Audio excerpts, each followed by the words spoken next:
We're back. Woo! We are indeed. And it feels so good to be back. I wanna be heard by you. Boop boop be Drew.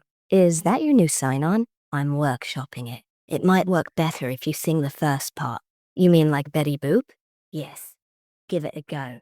I wanna be loved by you. Boop boop be Drew. Still not certain. Well, I have been receiving an outpouring of ideas to my social media. You mean my social media? And my Patreon page? You mean our Patreon page? Oh, did I hurt your feelings? Is it time for a cuddle? No. Sire Rebecca, do you fancy a snoozle? No. Minion Juliet, start over. I'd like to try one of the sign-ons that was sent in. We're back. Woo! Scooby Dru is here for you. I quite like that one. Who sent that one in? Carla Sutherland. Nice. Thank you, Carla Sutherland. Scooby Dru is here for you. Boop boop be Drew. Still not certain. So, the battle. Now that was a lot of fun. We missed you, Sire Rebecca. And me. You missed me considerably. Sire Rebecca, we were really sad that you couldn't be there. And I was equally sad that I missed it, but really happy that Kendara Blake could stand in for me. Vengeance Val was the victor.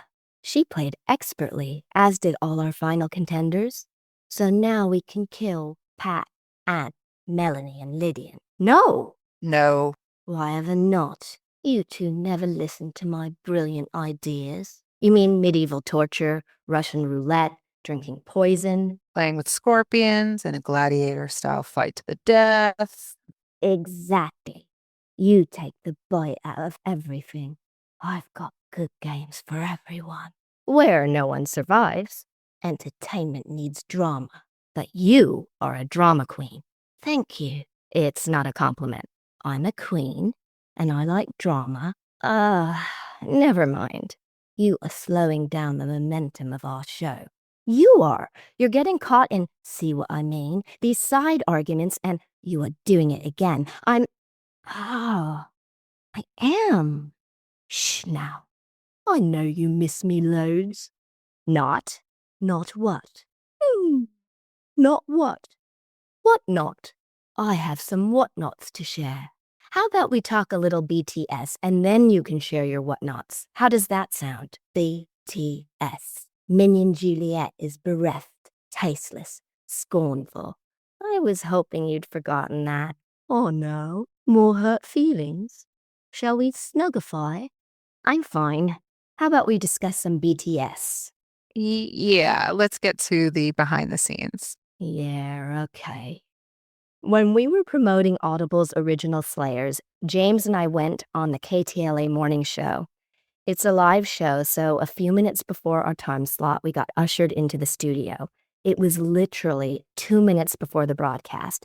We sat down with Mark Christie, Jessica Holmes, Frank Buckley, and Dana Devon. Dana says that she isn't too familiar with Buffy, but had been told one of our lines was, "Spank your moppet."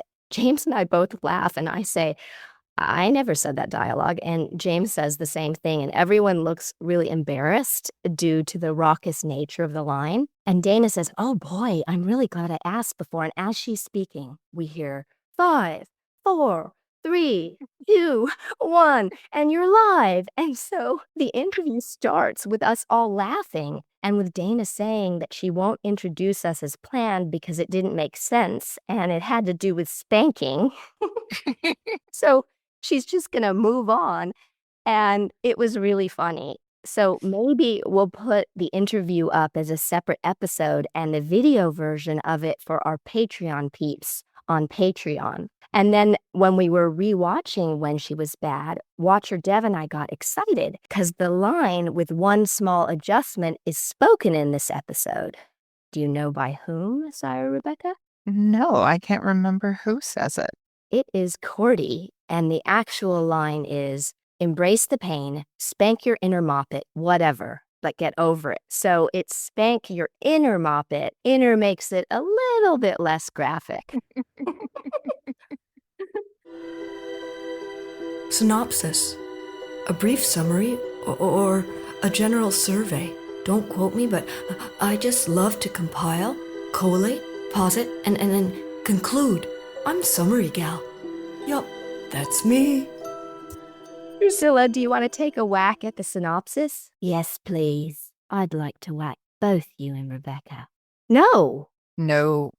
It's a colloquialism, like taking a stab at it, which we've discussed before. More notable ideas ignored. Shunned cuddles and violence. The synopsis? Okay, I'll have a go. No more rose-colored spectacles for Buffy when she returns from summer vacation. The master haunts her waking hours and slumbering visions. Hooray! She acts bricky, but is truly very frightened. Hurrah! Meanwhile, the Anointed One and his followers plot their revenge. Tickety-boo for now, but more on the Anointed One later. Nope. No. Sire Rebecca, the synopsis? Well, after summer vacation, the gang is returning to school. Vampires, however, are not gone, but instead are regrouping. Buffy tries to deal with her fears by pushing everyone away in the hopes of keeping them safe, but finds that the only way forward is together. That's more like it. If you say so, but I revoke my tickety-boo. No more tickety-boo from Boo Boopy Drew. But ooh, Season 2, guess who? Comes in soon. You can stop rhyming, and yes, we know, Drew, but guess. We have a couple episodes to go before conjecture. I don't need deduce to do any of what's your hunch, your notion. No hunch, no notion. I know exactly who comes in. Spoiler alert. Yes, it's Scooby Dru in Season 2. Thank you, Drew. Now you sing it. I don't want to. Your singing is more melodious. So today, come on now, sing. Scooby Dru in Season 2. Now, Sire Rebecca. Scooby Dru in Season 2. Yes, so we are going to move on to I make people shake and shiver, and I like Scooby snacks, the topic of today's podcast, When She Was Bad. Look, I may be partial about the second season, but you are partial. You don't agree? Well, I may be partial as well. Sire Rebecca? I'm also pretty partial to Season 2. I think the purpose of the first season of any show is all about introductions.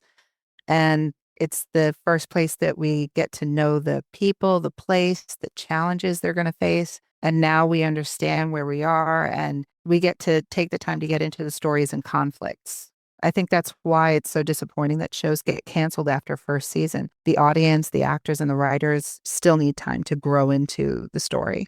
So we've got partial, and partial. That equals a whole. A whole lot of Drew logic. The best kind. No? Well, it is unique. I'm just giving my change. What? My tuppence. Do you mean you're giving me your 2 cents? Yes. Why are you being so obtuse? Tuppence is decades out of date, a mere drop in the bucket. But what you said didn't make sense. It's not the phrase. Crazy, crazy, sidewaysy. So the title of this daisy, hazy, glazy episode, When She Was Bad, is derived from what? Do you know, Sire Rebecca? No, I don't. It is derived from the 1890 poem There Was a Little Girl by Henry Wadsworth Longfellow. The poem includes the lines, and when she was good, she was very, very good, but when she was bad, she was horrid. David Boreanaz became a series regular and therefore appears in the opening credits for the first time in this episode, The Angel Beast. I believe I was told that the art department added the low wall to the real graveyard for the opening. Later, we shot most of the graveyard stuff on the lot. Willow and Xander play a game of guessing movies from quotes. Ooh, I've got one. There's no place like home. The Wizard of Oz. No, Apocalypse Now. That's not right. I love the smell of napalm in the morning. Now that's from The Wizard of Oz. Pay no attention to the vampire behind the curtain. I see what you did there. That's from Wizard of Oz. I'll get you, my pretty, and watch a dev too.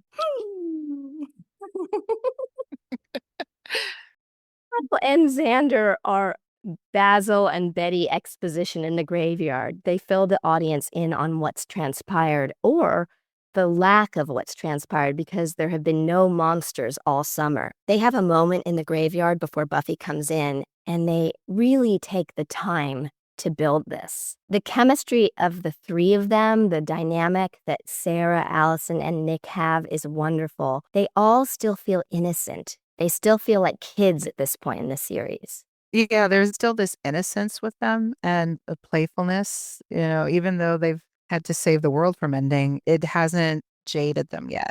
And then Buffy lingers on where the master is buried. She's palpably upset, as she should be. Great granddaddy's burial plot. I think she's upset for a different reason. This installment feels like an epilogue to Prophecy Girl. I agree with that. Buffy is processing what went down. Down where? The master came up. Yes. What went down? It's a saying.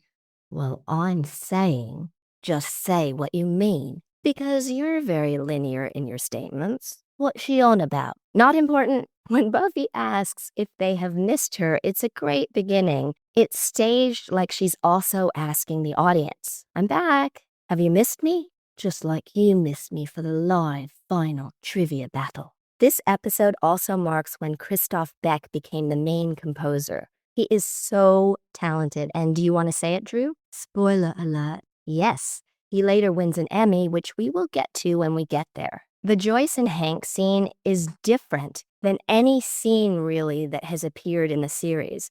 It does give us the info that her dad couldn't really connect with Buffy over the summer. Yeah, you get a feeling of who they are as people outside of just being her parents. Yeah, and we've never really seen them have that lengthy scene together. And I don't know, it just felt really different to me than any scene that had come before it. I think also the staging is very different. You have them literally on the same side of the bed, on the same side of this situation. And her mom even has a moment of saying, now you see what I've been dealing with. And so I think that we get to see them as a united front and also just a lot closer than we've seen them. Yes, and it's usually either Joyce separately or Hank separately, and here they are a team. That's a great observation. We've discussed Armin's brilliant comic timing many times. I love Snyder's delivery of the children are like locusts line. And then Giles calls Snyder's brand of doom a pep talk. And it's funny when Snyder talks about how kids are hormonal time bombs, how boys turn into gibbering fools around a pretty girl. And then Giles behaves that way with Jenny, and he epitomizes that. And then at the end of the scene, Snyder says he might as well be talking to himself, and it's staged with him doing just that. It's just carried out with such a great sense of humor. I love the fact that we don't have a moment of him looking back and realizing that, yeah, he is alone. As far as he's concerned, he still has his audience and he's just going to continue on. Exactly. It's perfect that he doesn't look back. And it's perfect for his character, who always is somewhat self-righteous. Sarah's performance is forlorn. She is filled with pathos. The training montage is wonderful work by Sophia, Sarah's stunt double. Her husband, Jeff Pruitt, was the stunt coordinator. In Buffy's first training session back in Sunnydale, we see a flash of the master. We see this throughout the episode. We're in Buffy's mind. She is suffering from PTSD, post-traumatic stress disorder, which was added as a mental health diagnosis in 1980 to the third edition of the American Psychiatric Association's Diagnostic and Statistical Manual of Mental Disorders, the DSM-3.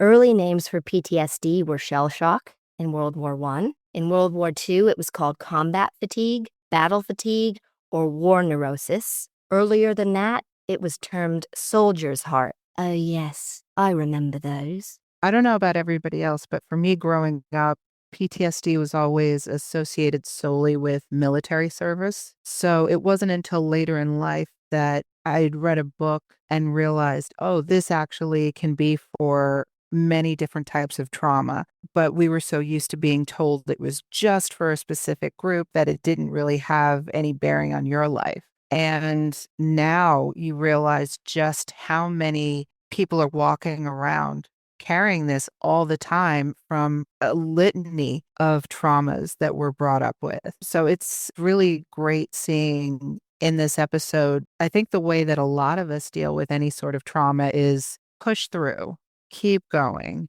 Yes. Everything's fine. We're fine. It's okay. I've And got this. It's going to be fine. yeah, and we're not really brought up to be able to say, no, I'm actually hurting. No, there's a problem. Or no, this happened and I don't know how to get past it. And so you really see how Buffy deals with it, which personally is how I face a lot of things, which is you put up that barrier and keep people at arm's length in order to take the time to deal with it on your own. Yeah. And what's interesting, and we'll get there further in the episode that we're talking about, is that it doesn't really work doing it that way. Because the more you sort of push it away and say that you're okay, the bigger it becomes and the more you really do need to release it and look at it and deal with it to move on and connect with other people rather than going in your own corner. Having a team is the best way to go. For sure. And you're our team. And Right back at you guys. And me too. Me too. Don't forget about me. Absolutely. Who could ever forget about you? Makes it a little difficult to do that. So, do you know how far back symptoms of trauma-related mental disorders have been documented? No. It's since the ancient Greeks. And also the Diary of Samuel Pepys described intrusive and distressing symptoms following the 1666 fire of London. Even though it isn't diagnosed, some famous historical figures could include Alexander the Great. He exhibited increased paranoia, violent outbursts, alcohol abuse. Emily Dickinson, which makes sense with all her poems about death. Florence Nightingale, who experienced insomnia, depression, and isolation. Achilles in Homer's Iliad displayed symptoms consistent with what is now recognized as post-traumatic stress disorder. Odysseus's experiences and subsequent symptoms in Homer's Odyssey could also now be recognized as PTSD. Gregory Boyington, who was an American aviator and World War II fighter ace pilot, was never diagnosed, but he displayed all of the classical symptoms of PTSD. He once said this poignant quote, "Show me a hero and I'll show you a bum," talking about how soldiers reintegrate into society, or rather, how they don't or can't. Many current famous people have discussed their experiences with PTSD. These include Lady Gaga, who has spoken about being raped at 19, Ariana Grande, who has discussed PTSD after the Manchester Arena bombing that killed 22 people, injured hundreds of others, and then her ex-boyfriend overdosing. Oprah Winfrey's book, What Happened to You? Conversations on Trauma, Resilience, and Healing could fall into this category. Oprah and renowned brain development and trauma expert Dr. Bruce Perry provide an expansive look at childhood trauma and the long-term impact on physical, mental, social, and behavioral health. It also focuses on how positive connections promote healing. Whoopi Goldberg, who I worked with, has spoken about her long-term struggle related to witnessing two planes colliding in 1978 in San Diego. The main treatments for PTSD are talk therapy or psychotherapy and medication. Trauma-focused cognitive behavioral therapies, CBT, help individuals identify and reframe negative thoughts and beliefs related to trauma. These are cognitive processing therapy, CPT, prolonged exposure therapy, PE, and EDMR, which aims to help people process traumatic memories by using back and forth eye movement or stimuli. Medications, particularly SSRIs and SNRIs, are also prescribed to manage PTSD symptoms. Oh, I think that's what I have, PTSD. That's probably true. I find draining at least 2 full-grown men and 1 lady helps a lot. PTSD, pretty terrible stress for demons. Well, not only demons, but all right. But speaking of demons, I really like how Brent Jennings plays Absalom. Didn't you think he was great? Yes. He was is scary in a whole different way because I think we've all seen somebody like this in life. So there's an easy connection to make there. The scene or daydream where Giles tries to kill Buffy and the master pops up again is really intense. Willow and Xander are nonchalant, nonplussed, they're uncaring, they're unconcerned. It palpably feels like a dream or a nightmare where you're in peril and you're isolated. Yes, I think we've all had at least one of those where we're calling out for help and the people that we are closest to are right there and still not acting. Yeah. And it's like that thing too in nightmares where you go to scream and you can't scream. There's that feeling where things are so off and different. And so, yes, the people that are around you are acting as if everything's fine when something horrendous is going on and they're not stepping in to help. When Angel visits Buffy in her bedroom, Buffy is snarky, sarcastic, and rude. Angel says, "Don't underestimate the Anointed One just because he looks like a child." Spoiler alert, Spike and I don't find him too intimidating, do we? Not now, Drew. Well, let's wait until we get there. Yes, Drew, what Sire Rebecca said. Spoil sports. Buffy could not connect with her dad, and now she can't connect with Angel, and it's the same with her mom. This is trauma-based PTSD behavior. The shot in the car illustrates that she's cut off. She wears a barrier, she wears sunglasses, and she's framed in the window. She's boxed in. In fact, the last shot of her in bed before the car sequence is also through the window. She's contained in these shots. I love cinematic choices like that. They further the emotion of the situation. Had you noticed that when you were watching it? Yes, there were a lot of choices in this episode. The lighting is a little bit different than it had been in season 1, where we have more of a contrast. It's brighter in the day and more muted in the evening. Yeah, there were a lot of really excellent choices that you don't have to have any dialogue to understand what's happening in the scene. Yes, it communicates. And it's great when every element in every department is working in tandem to tell the story to the fullest. Yeah. Oh, do you know who the band is at the Bronze? No. It's Cibo Motto. Do you know what Cibo Motto means? No, I don't.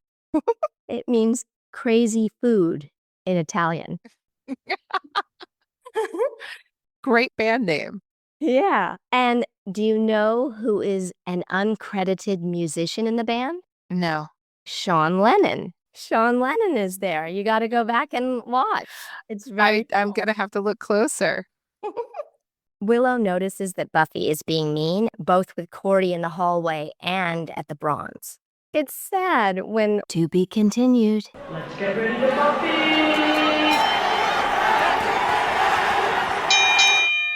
Vengeance Val was the victor in our first inaugural Battle of the Uber Buffy fans. If you would like to challenge her title and be considered as a contender for this season's battle, please email revampedpod@gmail.com. Yes, be sure to include your name, where you weigh in with your number of watch-throughs, where you're located, something interesting about you, or something you think would be good to share. And your social media handles. Yes, woohoo. Woohoo. Boop boop be Drew. Revamptees, please correspond with me on our Patreon page, Revamped with Juliet Landau, on Twitter, @Juliet Landau, on Instagram, @Juliet_Landau, and on the Fans of Juliet Landau Facebook group, or Juliet Landau official Facebook page. Patreon peeps to be read in the credits: Dave Hall, Fani June Kendall, Daniel Harbour, Louise Brennan, Brandon Key, Cameron Burton, Donnie Ruskin, Madeline Pruitt, Marion Stevenson, Antonio H. Gutierrez, and Bobby Pelham. It makes all the difference because we cannot keep making the show without you. Thank you. Thank you so much. Until we meet again. See you next time when we do it again. Do it again. Until then, rewatch, revamp, reinvent, and be remarkable you.